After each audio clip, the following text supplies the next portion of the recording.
Baik, semua sedia maklum bermula 1 April ini merupakan antara tarikh keramat juga untuk masyarakat Malaysia kerana ini merupakan hari ataupun detik pertama untuk kita beralih secara berperingkat ke arah endemik. Jadi untuk pengetahuan anda semua pada hari ini, sebelum kita beralih ke arah endemik, untuk pengetahuan anda sekarang ini sedang berlakunya penularan Omicron, dan untuk pengetahuan anda juga di bawah Omicron ini terdapat beberapa subketurunan yang menjangkiti mereka yang terkena jangkitan COVID-19 ini. Jadi kita ingin berkongsi dengan lebih lanjut berkenaan dengan subketurunan ini, dipanggil sebagai BA2 yang dilihat semakin dominan di Malaysia. Selamat pagi diucapkan kepada Dr. Masita Arif, selaku pakar perubatan patologi, mikrobiologi dan imunologi Institut Pendidikan Perubatan NIH KKM. Dr. Masita, selamat pagi. Selamat pagi. Terima kasih bersama kita hari ini. BA2, mungkin ramai yang tidak lagi mengenali berkenaan dengan subketurunan varian Omicron ini yang dilihat semakin dominan. Jadi pada permulaan ini mungkin doktor boleh kongsikan, adakah orang ramai perlu bimbang secara kritikal ataupun sehingga ke tahap panik apabila BA2 ini sedang menular di Malaysia? Okay, terima kasih Syuhada. Saya mulakan dengan Assalamualaikum warahmatullahi wabarakatuh dan selamat sejahtera lah kepada semua penonton Selamat Pagi Malaysia. Jadi untuk pengetahuan semualah, ya, seperti yang dimaklumkan di dalam kenyataan rasmi KKM pada 20 Mac baru-baru ini, memang kita tidak nafikanlah terdapatnya kewujudan Omicron yang semakin meningkat, dan Omicron ini bukannya satu jenis sahaja, kita dah ada juga sub-lineage ataupun subketurunan itu, iaitu BA1, BA1.1 dan BA2.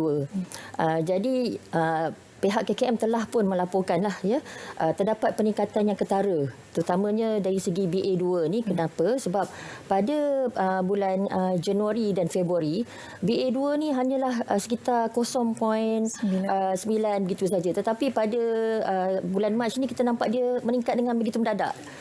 Hampir 200% kepada 27%. Itu adalah BA2 lah. Dan berbanding dengan Omicron yang selain-lain tu, dia meningkat tinggi tetapi tak adalah mendadak sangat, ya. Dan walaupun bagaimanapun kita mesti ingat Delta masih ada lagi dekat Malaysia ni. Delta masih ada, dan Delta keadaannya agak serius lah. Jadi BA2 ni dia adalah berbeza sedikit dengan BA1. Kenapa? Sebab dia ada 8 mutasi yang tiada terdapat di BA1. Itulah perbezaan dia, dan ini boleh menyebabkan dia lebih cepat sikit lah merebak. Dan seterusnya kita juga dapati ada kajian di Hong Kong, contohnya mereka mendapati dalam satu rumah tu dia punya cepat tu dalam 1.28 hari. Dia punya merebak dia tu. Maksudnya kalau kita expose selepas 1.28 hari, memang orang lain pun akan dapat lah. Biasa kita dengar kena 2-3 hari kemudian baru dapatkan. Ni dalam masa 1 hari, esoknya mungkin dah dapat dah. Jadi itulah yang perbezaannya lah, yang BA2 ni yang kita nampak mendadak, dan kita perlu beri perhatian lah. Sebab itulah KKM melaporkan keadaan ini supaya kita semua peka dan sentiasa berwaspada lah. Walaupun kita sedang menuju ke fasa endemik ni. Ya. Itulah kelebihan self-test kit, ya. TKAG boleh ubah di rumah. Bayangkan BA2 ini hanya memerlukan 1 hari saja jangkitannya untuk menunjukkan positif pada kit tersebut. Betul. Adakah terdapat golongan tertentu yang perlu merasa risau tentang kewujudan BA2 ini? Ya, Syuhada, ya. Kita risau ni adalah golongan-golongan yang mempunyai sistem imuniti dia yang masih belum mencukupi lah untuk nak melawan. Ni contohnya adalah warga emas lah. Warga emas ni, mereka ni kalau mereka ada terima dos penggalak, insya-Allah mereka mempunyai imuniti terhadap COVID-19 yang cukup lah. Begitu juga dengan yang kita risau lagi golongan adalah warga kanak-kanak, yang golongan kanak-kanak ni 5 hingga 11 tahun ni, mereka perlu dapatkan vaksin lah. Jadi saya mohon pada ibu bapa untuk pastikan bawa anak-anak lah untuk mendapat vaksin COVID-19 untuk bersedia, supaya kita punya badan ni dah ada siap-siap imuniti lah terhadap COVID-19 ni. Walaupun dia varian, tapi dia still COVID-19. Itu yang kena jelas lah. Cuma cara dia merebak tu mungkin agak pantas, itu saja. Tapi dia masih COVID-19. Jadi penting ada vaksin COVID-19 ni lah. Ya. Bagaimana pula jangkitan BA2 ini terhadap mereka yang belum divaksinasi? Adakah terdapat perbezaan? Okey. Yang kita boleh bagi contoh adalah kajian yang baru saja dilaksanakan, di mana kajian itu lebih kepada perbezaan di antara mereka yang dah divaksin dengan yang mendapat booster lah. Untuk pengetahuan kita semua lah, sesiapa yang belum terima vaksin, tak kisahlah COVID tu ada varian ke tak ada varian, memang amat berisiko tinggi untuk mendapat komplikasi, iaitu masuk ICU dan juga kematian. Jadi mereka yang tidak divaksinasi memang kemungkinan untuk mereka masuk ICU tu amat tinggi. Jadi sekarang yang kita nak bezakan adalah antara yang terima vaksin biasa, iaitu golongan-golongan warga emas utamanya, dengan yang tanpa dos penggalak. Itu yang kita concern sebenarnya. Sebab mereka ni imuniti dia dah tak cukup. Jadi seperti kajian yang dilaporkan, memang didapati antibodi yang dihasilkan, antibodi neutralisasi ni, neutralizing antibody ni, yang boleh mencegah COVID-19 ni, untuk mereka yang hanya menerima dos primer, antibodi di kalangan BA1 dan BA2 ni, Omicron ni, dia agak rendah sikit lah. Tetapi setelah diberikan dos penggalak, automatik dia meningkat naik 8 kali ganda. Jadi itulah kita harap semua kena jelas lah, terutama warga emas yang kita concern sekarang ni, yang perlu dapatkan dos penggalak, terus dapatkan dos penggalak untuk memastikan boleh bersedia. Dan begitu juga kanak-kanak lah yang langsung tiada. Yang kita risau ni macam Syahda katalah, yang tak ada terima vaksin sekarang ni adalah kanak-kanak tau.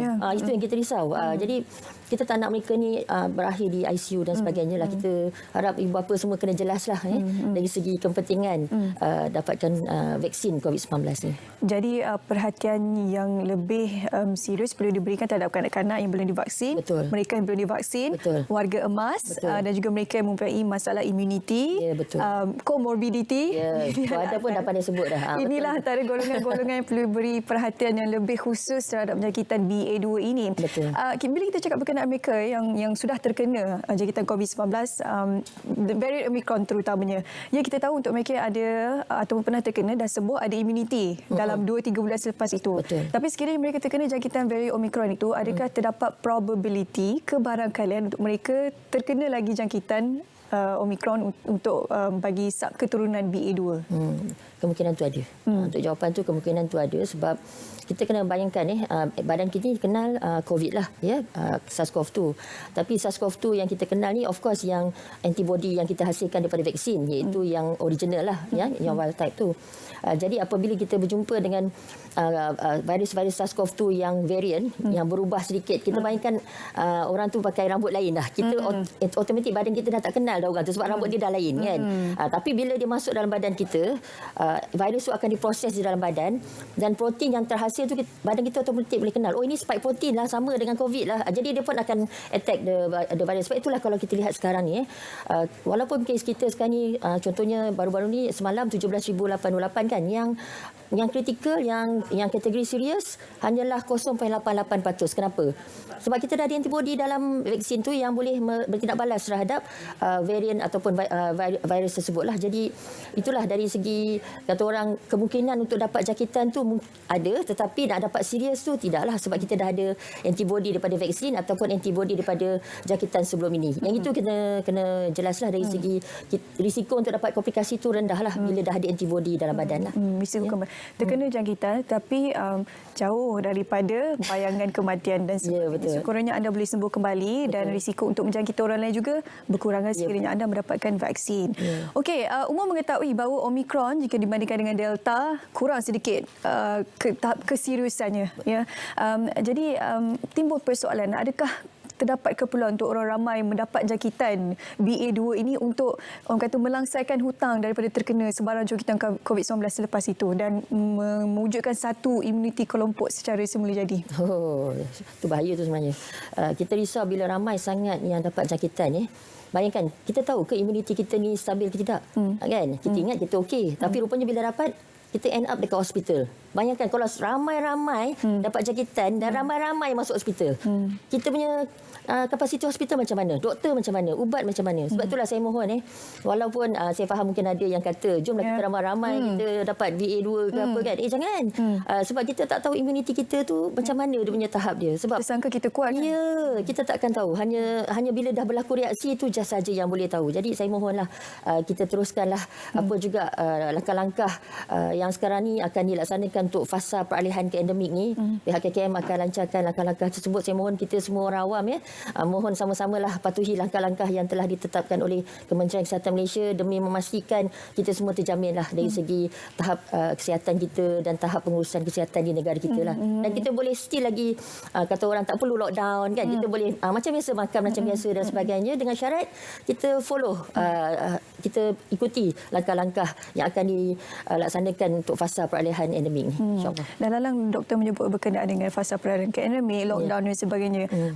Sekiranya selepas ini, BA2 ini mencatatkan peningkatan yang begitu mendadak dan ini menyumbang kepada peningkatan kes baharu yang melonjak tinggi jika dibandingkan dengan sebelum ini ataupun yang kita sedang alami sekarang ini, adakah terdapat keperluan untuk kita sekali lagi melakukan lockdown dan perlukah orang ramai menghentikan sebarang perancangan percutian mereka ni? Dah Ramadan, tak lama lagi masuk puasa nak raya, lepas tu dah buka sempadan semua. Apa yang perlu rakyat lakukan? Okey.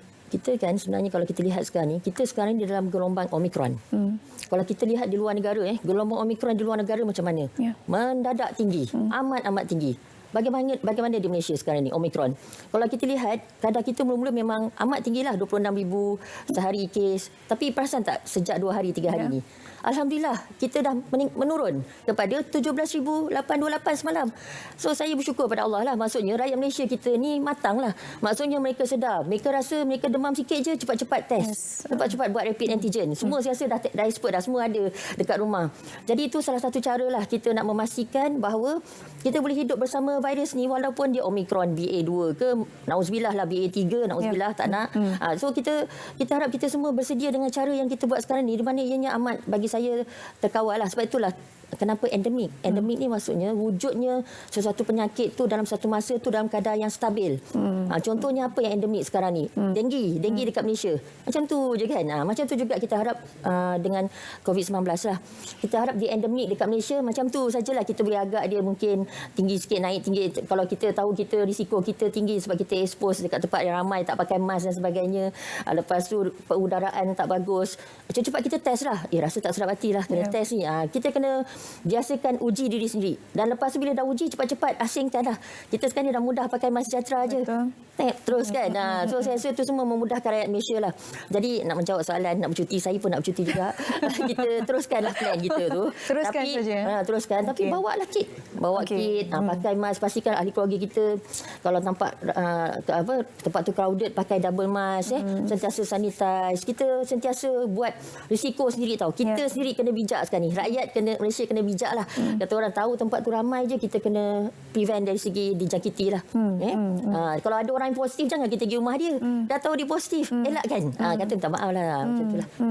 Ataupun dah tahu kalau sendiri ada simptom ke, kuarantina dulu kan. Betul. Yang itu special case lah, perlu berhentikan sekejap perancangan dan sebagainya sebab menunjukkan simptom. Sekiranya tidak mempunyai simptom, galakkan daripada doktor sendiri, teruskanlah perancangan anda. Tapi bawa test kit sekali lah handbag untuk memudahkan perjalanan anda dan juga mengelak daripada terkena jangkitan virus COVID-19 ataupun Omicron BA2. Terima kasih Dr. Masih Tarib.